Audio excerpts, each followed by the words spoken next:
Muy buenas tardes a todos. Les saluda la licenciada Liliana Yarleque, parte del equipo de la Unidad Funcional de Telesalud del Instituto Nacional de Rehabilitación, doctora Adriana Rebasa Flores, Amistad Perú, Japón. El día de hoy, lunes 6 de abril, continuaremos con el ciclo de teleconferencias en el marco del curso Taller Prevención de Riesgos para Discapacidad Infantil. Empezaremos la telecapacitación programada para el día de hoy a cargo del doctor Carlos Aníbal Béjar Vargas, quien es jefe del Departamento de Investigación, Docencia y Rehabilitación Integral en las Deficiencias Intelectuales y Adaptación Social del Instituto Nacional de Rehabilitación. El tema es manejo integral de la discapacidad por deficiencia cognitiva, retraso mental. Quisiera recordarles antes de iniciar que cualquier pregunta, duda o consulta pueden hacerlas llegar en cualquier momento usando el chat para ser respondidas al final de la exposición. Muchas gracias por su atención, doctor Béjar. Quedamos atentos a su presentación. Bien, buenos días con todos y agradeciéndoles la participación en estas exposiciones. El tema de hoy es manejo integral de la discapacidad por deficiencia cognitiva, o lo que en otras palabras viene a ser el manejo del retraso mental, de las personas con retraso mental. De eso va a tratar la exposición. Vamos a tratar de pasar un video pequeñito de no más de 5 minutos, a ver si lo puedo pasar.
bueno, ya.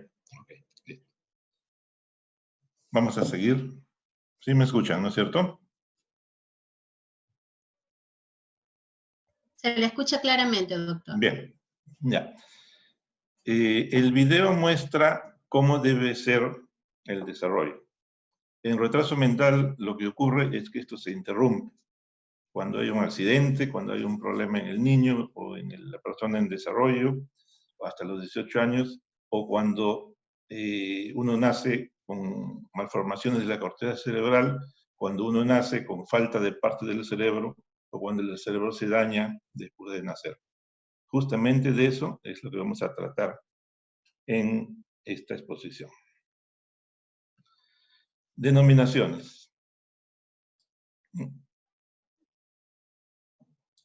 El retraso mental tiene actualmente diversas denominaciones porque todavía no estamos usando otro documento que no sea el CIE-10. Entonces, la Asociación Americana de Retraso Mental lo denomina así, retraso mental, pero esta asociación aparentemente ya no existe, ¿no? La Clasificación Internacional de Deficiencias, Discapacidades y Minusvalías lo denomina deficiencia mental. El CIE-10, que es el documento que actualmente tenemos, lo denomina retraso mental y por lo tanto es el que debemos usar. La discapacidad intelectual es como lo denomina la Asociación Americana de alteraciones del desarrollo intelectual, que es lo que actualmente está vigente en Estados Unidos. Y el DSM-5 lo denomina trastorno del desarrollo intelectual, que puede ser una forma mejor de decir las cosas, pero no está todavía vigente en nuestro país. En líneas generales, el diagnóstico es antes de los 18 años, supone un funcionamiento intelectual debajo del promedio de las personas que lo sufren, e incluye, como vamos a ver después, trastornos diversos, psicológicos, biológicos, sociales, que determinan insuficiencia de las habilidades necesarias para la vida cotidiana. Entonces, esta persona con retraso mental no va a poder competir en la vida cotidiana como lo hacemos nosotros los que aparentemente no tenemos problemas. Para diagnosticar el retraso mental, deben haber, como en todas las cosas, la medicina basada en evidencias y lo demás, criterios, ¿no? Estos 3 criterios deben cumplirse para decir que una persona tiene retraso mental, ¿no? 1. La capacidad intelectual significativamente inferior al promedio, con un coeficiente intelectual de 70 o menos en un test de inteligencia de los que existen. Pero esto se puede hacer generalmente después de los 5 años, ¿no? En niños pequeños los test no se pueden aplicar de manera fehaciente, entonces interviene el juicio clínico. Si el médico entiende o le parece, según su experiencia, que esa persona, ese niño tiene retraso mental, o lo trata si es que puede tratarlo, o lo deriva si es que no puede tratarlo. De eso se trata esta exposición, ¿no? El segundo criterio es tener una alteración en la actividad adaptativa. ¿Qué es la actividad adaptativa? Es lo que hacemos todos los días, ¿no? Nos levantamos, desayunamos, tomamos el bus, vamos al trabajo, trabajamos, regresamos, nos divertimos, vemos televisión, resolvemos problemas que nos ocurren durante todos los días, problemas pequeños, pero que resolvemos sin darnos cuenta. En ellos esto falla, ¿no? Entonces, aparentemente nosotros que no tenemos el problema no lo percibimos. Sí lo vamos a percibir cuando tengamos la experiencia de tratar a estas personas con retraso mental. Y retraso, destaco el término personas porque hay que considerarlas como eso, son personas con derechos y con deberes. Déficit o alteración en actividad adaptativa. Eficacia, fallas en la eficacia para satisfacer las exigencias de la edad y su cultura. De la edad y su cultura. Si examinamos un paciente con retraso mental en su sociedad, fuera de Lima, en nuestra serranía, en nuestra región de la selva, ¿no? Debemos evaluarlo de acuerdo a su cultura. En al menos 2 de los siguientes.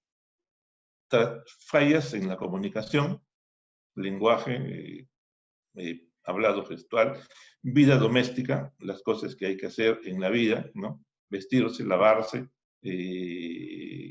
alimentarse, preparar la comida, limpiar la casa, ¿no? En las habilidades sociales interpersonales, relacionarse con otras personas, ¿no? Ir a comprar, ¿no? Y regresar con la compra, desplazarse por la ciudad. Uso de recursos comunitarios, ¿no? Ser capaz de usar, por ejemplo, el hospital. Si es que uno se siente enfermo, debe ser capaz de usar el hospital y ellos no pueden o no podrían. Autocontrol, ¿no? Ser capaces de limitarse, ¿no? Y no ceder a los impulsos iniciales. Habilidades académicas funcionales, ¿no? En el colegio, en la primaria, si se quiere la secundaria, el trabajo, el entretenimiento, la salud y la seguridad. Si esta persona tiene falla en al menos 2 de todas estas condiciones, ¿no? Cumple el criterio número 2.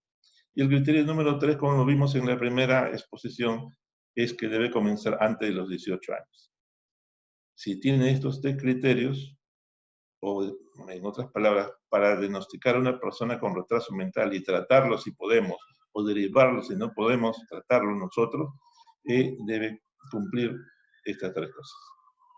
Por eso dice, si los 3 criterios se cumplen, es retraso mental. Pero decir que es retraso mental no es suficiente para determinar la discapacidad, porque no hay 2 personas con retraso mental que sean iguales a pesar de que puedan tener la misma edad y el mismo grado de retraso. Cada uno es diferente. ¿Por qué es diferente? Generalmente por su entorno. El entorno favorable va a hacer que funcione mejor, el entorno desfavorable va a hacer que no funcione tan bien como pudiera. Clasificación. Más o menos es la del CIE-10, es más o menos concuerda con la del DSM-4. Tiene 4 grados. El retraso mental puede ser leve, puede ser moderado, puede ser severo y puede ser grave o profundo, como dicen en algunas literaturas. El leve es el mejor, ¿no? Pero decir leve, moderado, severo o profundo es clasificar las cosas, es un criterio clasificatorio. Entonces el leve no es leve, es un término.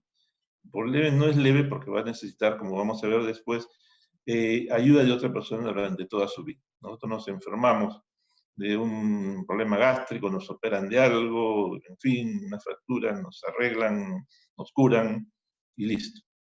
Pero el leve va a tener el problema toda su vida y no va a poder competir.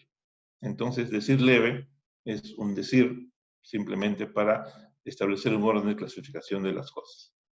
Pero el leve tiene un coeficiente entre 50 y 69. De adultos puede llegar a una edad mental de 9 a 12 años. Y constituye el 85% de todo el grupo con retraso mental.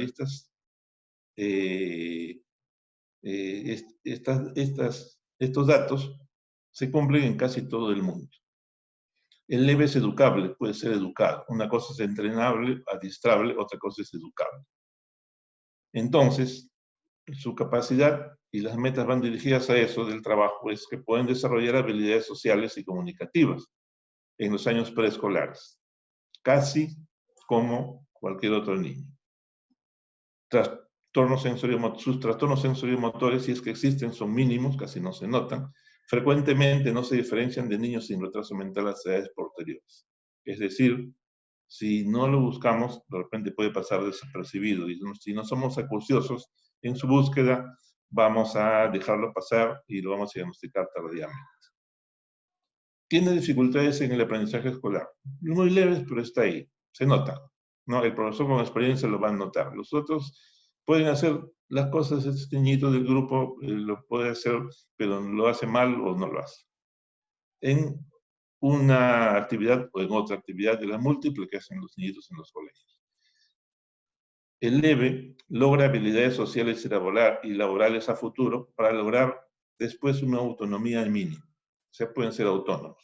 Y algunos, la experiencia dice que pueden ser quizás más que eso.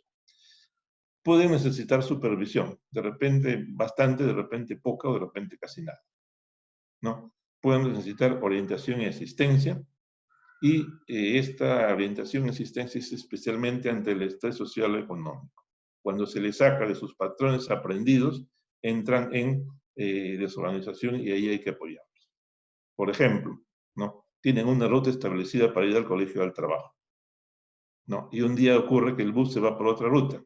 Entonces ahí se van a alterar, se van a desorganizar y tiene alguien que prestarles el apoyo respectivo. Y ellos inclusive pueden ser capaces de pedir ese apoyo. Le dicen al policía o le dicen a una persona por dónde ir y listo, si es que tienen el nivel para hacerlo.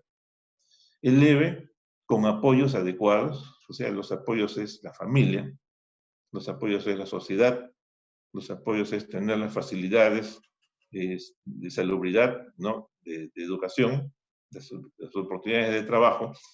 Esos son los apoyos. Con los apoyos adecuados muchos trabajan, se relacionan socialmente y contribuyen a la sociedad, ¿no? Estaremos preparados, si bien hemos mejorado, creemos nosotros, estaremos preparados para brindar el apoyo a una persona con retraso mental, ¿no? Si tenemos un negocio, si tenemos una empresa, vamos a ser capaces nosotros de captar a una persona con retraso mental, veamos eso. El moderado. Su coeficiente intelectual está entre 35 y 49 usualmente. Cuando es adulto, su edad mental es de 6 a 9 años, constituye el 10% del grupo con retraso mental. Va bajando el porcentaje porque para que sea moderado debe haberle pasado un accidente más grande o debe tener alguna enfermedad congénita que no es frecuente. El moderado es adiestrable. Ya no es educable, sino adiestrable. Entonces está más limitado. Sin embargo, pueden adquirir habilidades de comunicación en los primeros años. Los primeros años son hasta los 4 o 5 años. Se comunican de alguna manera. Y en muchos moderados lo hacen bastante bien. Supervisados pueden adquirir destrezas para el cuidado personal. Pueden adiestrarse en habilidades sociales y laborales, ¿no?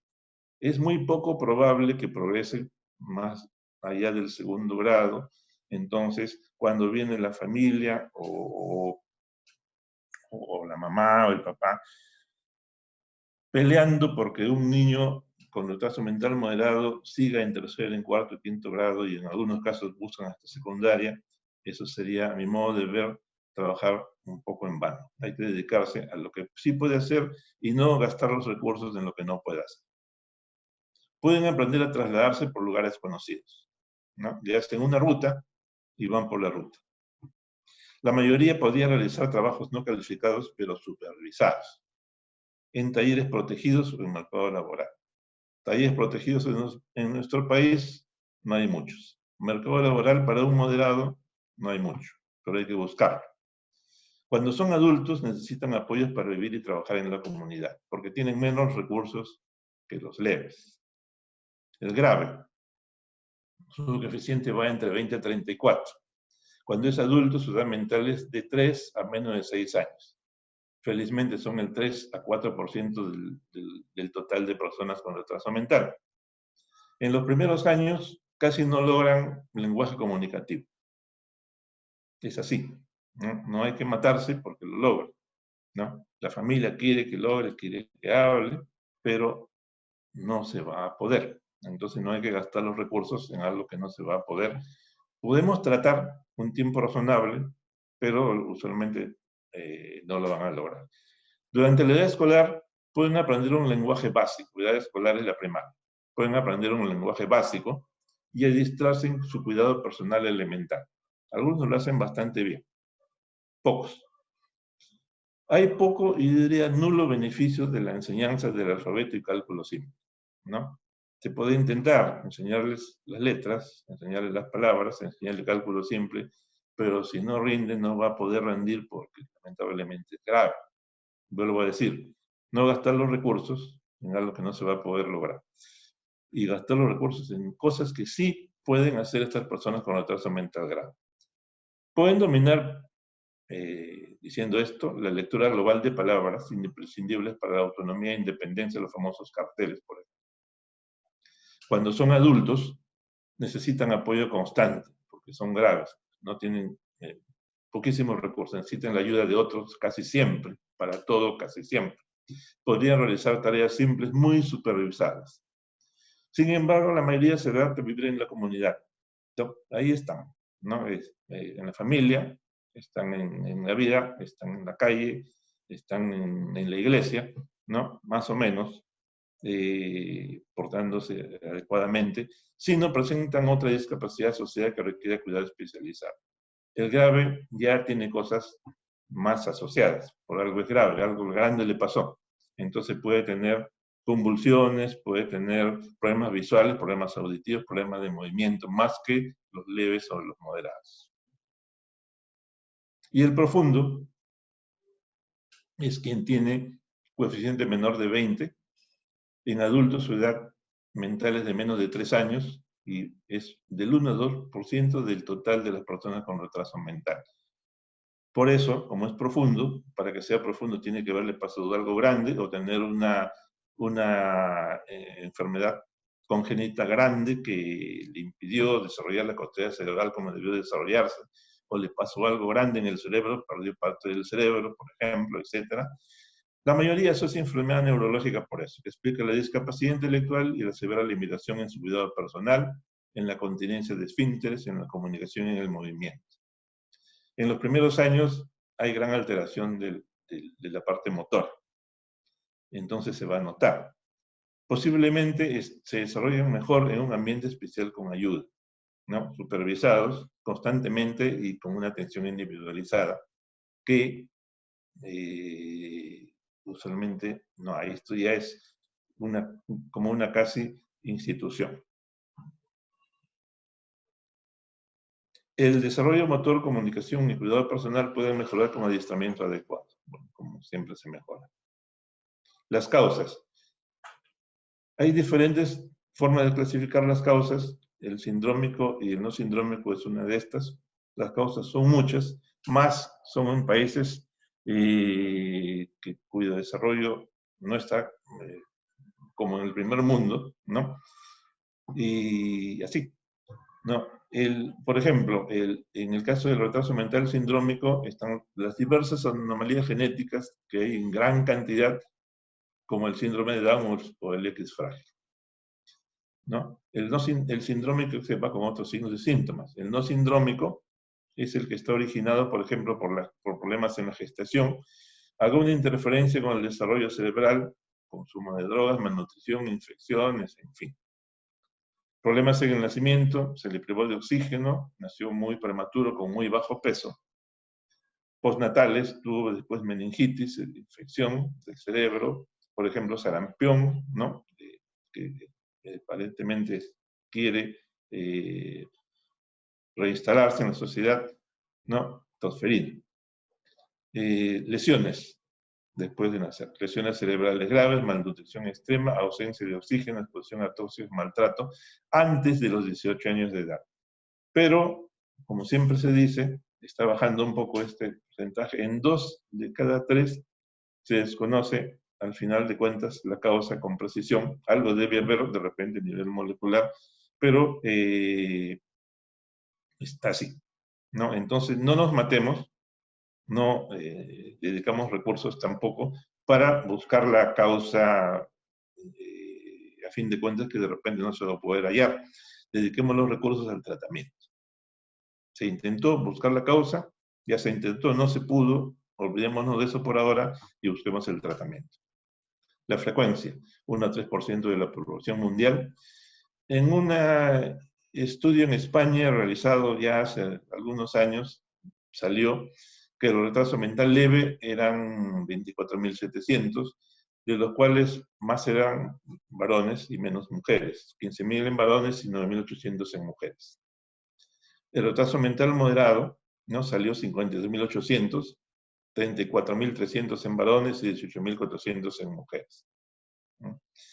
En el severo y profundo, 47.000, 24.100 en varones y 23.000 en mujeres. Aquí ya más o menos los porcentajes según el género, según el sexo. Y esto es importante. La gran mayoría tenían 60, 64 años. O sea, actualmente debemos pensar que nuestros pacientes, nuestros miembros de la sociedad con retraso mental van a llegar a los 60, a los 64 años, pues su esperanza de vida. Entonces, los recursos tienen que ser dedicados a ello, ¿no? Van a llegar a esta edad, entonces busquemos el diagnóstico precoz, ¿no? Si no lo podemos tratar, derivémoslo para que lleguen a una juventud, a una niñez, a una edad adulta, con las menos complicaciones posibles. Si nos demoramos nosotros en derivarlo o en tratarlo, las complicaciones a posteriori van a ser difíciles de manejar. Algunos síntomas, ¿no? Poca capacidad de aprendizaje. Evidente, alteración lenta e incompleta de habilidades intelectuales, limitación considerable en el desarrollo. Aprendizaje tardío de gatear, de caminar, de sentarse, de hablar, falta de curiosidad, alteraciones en el habla, problemas para recordar, poca respuesta escolar y persistencia del comportamiento infantil. Si vemos esto, puede tener retraso mental y los profesores se dan cuenta. Además, dificultad en comprender el entorno social, se les dificulta entender las normas sociales, ¿no? Ellos actúan más por sus impulsos, ¿no? Algo les gusta, van y lo agarran, ¿no? Y cuando de repente eso que agarraron era de otra persona y no debieron hacerlo. Así es, ¿no? Dificultades en adaptarse. Anomalías o incapacidad para resolver problemas. Dificultad en comprender y prever la consecuencia de sus actos, ¿no? Por eso a veces son utilizados para acciones inadecuadas. No es que ellos la planifiquen porque no pueden planificar un delito. Los signos son más notorios y fácil de identificar en edades tempranas cuanto más grave es el retraso. Evidentemente sí. Hay gran variabilidad, ¿no? No todos son iguales, son muy diferentes. No buscamos razar a todos con la misma vara. Hay gran variabilidad. Aunque la causa del trastorno del desarrollo sea la misma, no hay signos comunes. Evaluación. Si lo derivamos, le van a hacer estas evaluaciones. La deficiencia mental no es estática, como nada es estático en la medicina, todo va cambiando, ¿no? Las edades van alterando las cosas. Si no es severo, su evolución es muy diferente por la influencia del entorno, ¿no? El entorno bueno, mejor evolución, el entorno malo, peor evolución. ¿Qué se evalúan? Las habilidades mentales generales. Razonamiento, resolución de problemas, planificación, pensamiento abstracto, juicio, aprendizaje de la experiencia y comprensión. Esto es en la parte de las funciones mentales. Pero además, evidentemente, se evalúan la vista, el oído, los trastornos ortopédicos, los problemas motores y así.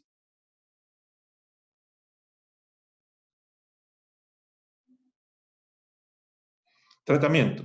El tratamiento debe ser integral, no por partes, ¿no? Si lo vamos a tratar, hay que tratar todo lo que tiene, ¿no? Y al decir que vamos a tratar todo lo que tiene, estamos diciendo que los centros que los atiendan deben tener todas las facilidades para tratar todo lo que tienen. Y eso es lo que no ocurre actualmente. El tratamiento es multidisciplinario, intervienen varios. Y como es multidisciplinario, es costoso para el Estado, ¿no? Atención médica, terapia física y terapia ocupacional. El médico rehabilitador, terapia física, el tecnólogo médico, terapia ocupacional, también el tecnólogo médico, ¿no? La atención médica está también los médicos de los primeros niveles. ¿Qué hace el médico? Primera atención, lo evoluciona, comienza a diagnosticar los apoyos que tiene, ya hablamos de apoyos de hace un rato, reingresos, prescribe terapias, prescribe ayudas biomecánicas si las necesita, elabora informes médicos, certificado de discapacidad y visita domiciliaria. El tecnólogo médico en terapia física evalúa su parte, terapia física, aplica la terapia física, aplica psicomotricidad, aplica terapia predeportiva, deporte adaptado, informes y visita. Por supuesto, de acuerdo a la edad de cada paciente. El tecnólogo médico en ocupacional evalúa, aplica terapia ocupacional, ¿no? Realiza los denominados pretalleres, que es en el paciente de más de 12 o 13 años comenzar a preparar para la vida laboral. No le van a enseñar en pretalleres una actividad. Adaptación de silla de ruedas, diseño de férmulas, diseño de materiales de terapia, informes y la visita domiciliaria. Terapia del lenguaje, psicopedagógica y psicología. Vean, que hasta ahora hay 6 profesionales. La terapia del lenguaje la da el profesor especializado, o si no, un tecnólogo médico, los dos hacen actividad. Aplica terapia del lenguaje previa evaluación, aplica test del desarrollo del lenguaje, hace informes, evalúa materiales, diseña materiales de trabajo, ¿no? Aplica la terapia para la cavidad oral, aplica masoterapia y otras cosas diferentes. Acá estamos haciendo un resumen de lo que se hace. El psicopedagogo es el profesor especializado, no le va a enseñar los cursos se enseñan en los colegios, en la educación integrada, ¿no? Evalúa, aplica test de psicopedagogía, aplica terapia psicopedagógica para las funciones mentales que acabamos de ver hace un rato, hace informes y evalúa materiales. Y el psicólogo evalúa desde la parte psicológica, hace test, dentro de los test está el coeficiente intelectual, aplica terapia psicológica de modificación de conducta, de habilidades sociales, de autoestima, sexualidad y terapia de pareja. El trabajador social hace un estudio social, exoneraciones si es que no están en el SIS, búsqueda de recursos comunitarios, ¿no? Actividades socio-recreativas, visita domiciliaria, ¿no? Visita escolar, hace los expedientes para donaciones, por ejemplo, de silla de ruedas, evalúa informes y participa en la búsqueda de redes sociales y los apoyos que son necesarios para que sean buenos y mejore el rendimiento de estas personas con retraso mental, ¿no? En rehabilitación profesional, nosotros en el INR lo hace por ahora, un trabajador social, hace evaluación, hace colocación y hace seguimiento. Biomecánica, esto es evaluación, colocación y seguimiento, es para buscar laboral, por ejemplo, en un supermercado. En biomecánica está el médico y el técnico para hacer calzados ortopédicos, plantillas, corset y ortéticos, aparatos ortopédicos si lo necesita, de acuerdo a la prescripción médica. La transferencia tardía causa desorganización de la familia, no aceptación del caso, creación de conductas disruptivas, creación de hábitos indeseables, aprendizajes inadecuados, complicaciones pasadas por alto, irrecuperabilidad del momento oportuno de intervención, y el adulto joven no sería capaz de trabajar a pesar de tener sus capacidades. Esto es cuando se les transfiere tarde, a los 8, a los 9, a los 10, a los 6. Lo ideal es transferirlo antes de los 5 años, ¿no? Nos descargarían gran parte del trabajo si es que la transferencia es oportuna, temprano. Lo sospechamos, no tenemos que comprobarlo, lo sospechamos y lo transferimos. Y el tratamiento es global, ¿no? Se tratan las capacidades intelectuales, la conducta adaptativa, la participación, interacción y roles sociales, la salud y el contexto. O sea, no es un modelo de salud, es un modelo social. Intervienen bastantes elementos sociales y los apoyos, ¿no? El funcionamiento individual en otras palabras va a estar regido de acuerdo a su capacidad intelectual, a cómo se conduce, a cómo participa, a lo que tiene de acuerdo a la salud, al contexto que lo rodea y a los apoyos. Así claramente. Si los apoyos están mal, no vamos a ir muy bien. Y hay un flujograma para atención a niños menores de 5 años con sospecha de discapacidad intelectual. Depende el flujograma de cada unidad. Este es un modelo que de repente se lo podemos dejar acá, si es que ustedes pueden copiar la presentación. Y debe ser adaptado, como les digo, a sus unidades. Conclusión. El portador de retraso mental es un ciudadano con derechos. Nunca olvidemos esto. Es un ciudadano como nosotros y también tiene derechos como nosotros, pero también tiene deberes. El impacto en la familia de un caso de retraso mental es notorio.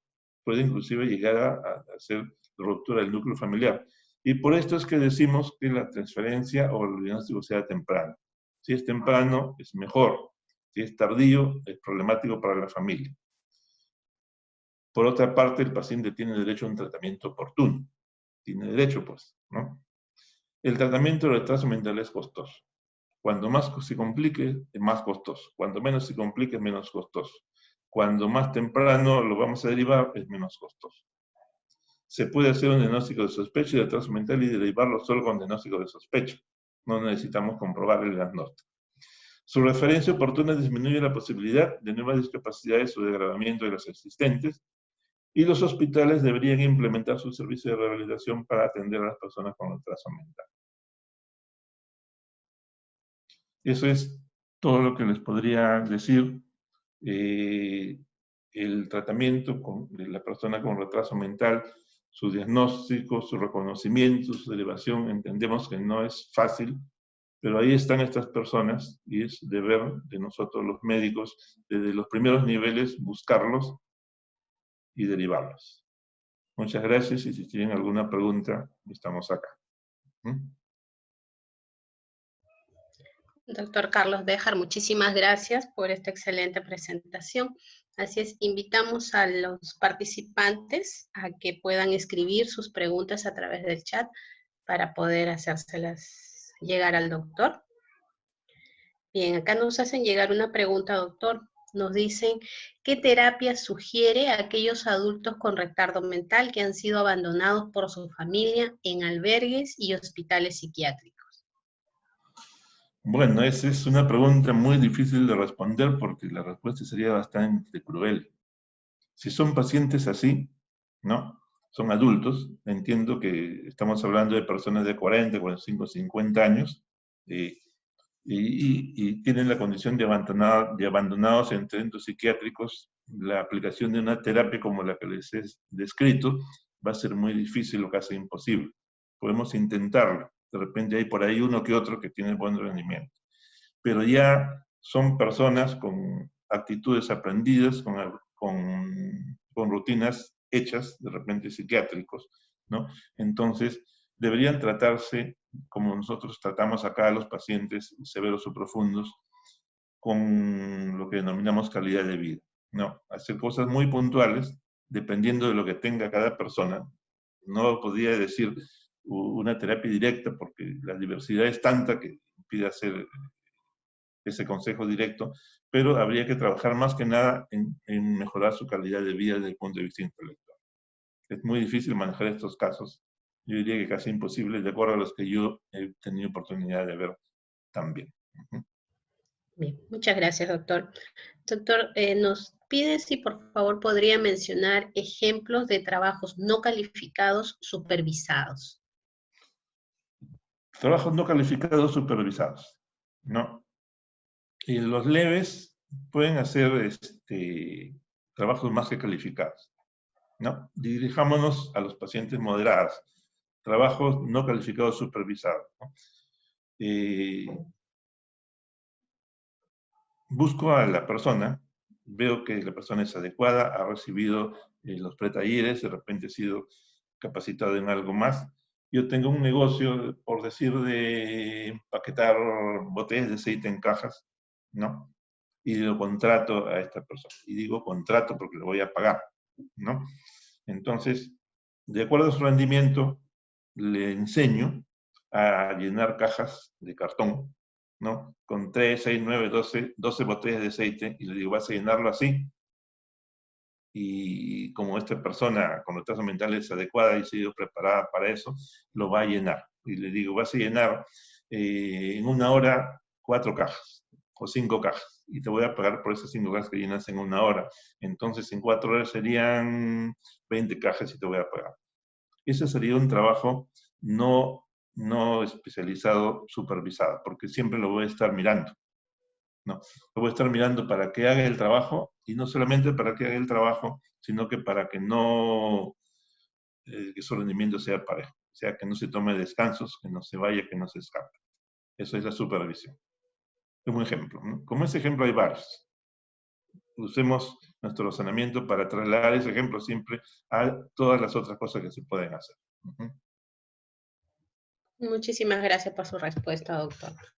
Doctor, nos pregunta también, ¿cuáles son los test que recomienda para evaluar retraso mental? Los que usted sugiera según su sensibilidad y especificidad. Muchas gracias. Ya, es que no hay un test. Entendamos primero algo así, lo siguiente, ¿no? El test es el test intelectual, que puede ser cualquiera de los test que tenemos psicológicos, ¿no? Nos va a dar un coeficiente intelectual, pero eso no es todo. El test es un examen auxiliar, ¿no? Lo que nosotros buscamos principalmente es que la persona rinda en la vida. Por ejemplo, hay personas que salen en un test intelectual que se ha hecho en la mesa muy bien, ¿no? pero en la práctica no tienen disciplina, no tienen conducta, no se adaptan, por ejemplo, son flojitos, patean o escupen. Entonces, una misma persona parecida a esa puede haber sacado menos puntaje en un test intelectual, pero si es una persona con habilidades, más o menos es manejable, tiene conducta social y vemos que puede participar en la ley, yo prefiero al segundo. Entonces, no hay test que diga, esta persona tiene retraso intelectual o no tiene. El test nos va a decir, tiene un coeficiente intelectual tal. Es uno más de los 3 puntos que hemos visto en los diagnósticos. Además del test, debe tener habilidades sociales y debe tener conducta adaptativa. Esa es la respuesta. Muchas gracias, doctor. Doctor, la última pregunta que nos hacen, bueno, que vamos a realizar en aras del tiempo, es si un niño con diagnóstico de PC, ¿cuánta esperanza de vida tiene en nuestro país? Ya, vamos a asumir que es un niño con parálisis cerebral y retraso mental, ¿no? No hay, si la idea es de buscar una respuesta precisa, estadística, yo no he encontrado ninguna data que me precise la esperanza de vida de estos pacientes, ¿no? Evidentemente la esperanza de vida va a ser desde el punto de vista de la parálisis cerebral, ¿no? Si tiene una parálisis de grado funcional severo o muy grave, ¿no? Evidentemente va a tener menos esperanza de vida porque se puede complicar más, por ejemplo, problemas respiratorios o algunos otros problemas. No olvidemos que estos pacientes, su nivel de defensas de repente no va a estar tan bueno como el otro.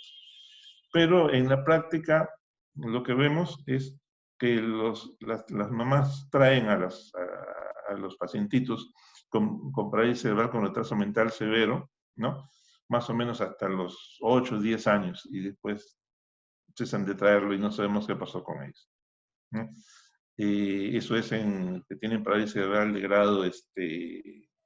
grado funcional severo. Pero en el grado funcional leve, yo diría que pueden alcanzar una esperanza de vida casi como la de nosotros, si son bien cuidados. Bien. Doctor Carlos Béjar, muchísimas gracias por esta excelente presentación. Como mencioné, en áreas del tiempo vamos a tener que dar por finalizado. Recordarle a nuestros participantes que esta semana las telecapacitaciones serán a las 11 de la mañana. Doctor, muchísimas gracias nuevamente. No tienen por qué, gracias a ustedes y gracias por participar. Cuídense. Gracias. Bien, recordarles a nuestros participantes también que las telecapacitaciones que estamos pasando esta semana van a estar compartidas en la página web del Instituto Nacional de Rehabilitación. Esto es en la caja de herramientas. Vamos a copiar el enlace para que puedan ustedes tenerlo ahí, ¿ok? Y tanto los videos, en el caso de las diapositivas, van a poder encontrarlas también probablemente en este enlace. Ya la dirección encargada nos va a informar de eso. Bien, los esperamos el día de mañana, por favor, y no olviden completar nuestra encuesta que estamos entregando también a través del chat. Por favor, completen esta encuesta, es importante para nosotros para poder continuar con estas telecapacitaciones y ver más adelante pues cómo podríamos mejorar. Recordarles que mañana, martes 7 de abril, tenemos al doctor Rodney Lazarte en el tema manejo integral de la discapacidad por agenesia de extremidades, y el día miércoles la doctora Gladys Alarcón con el tema signos de alarma en desarrollo psicomotor.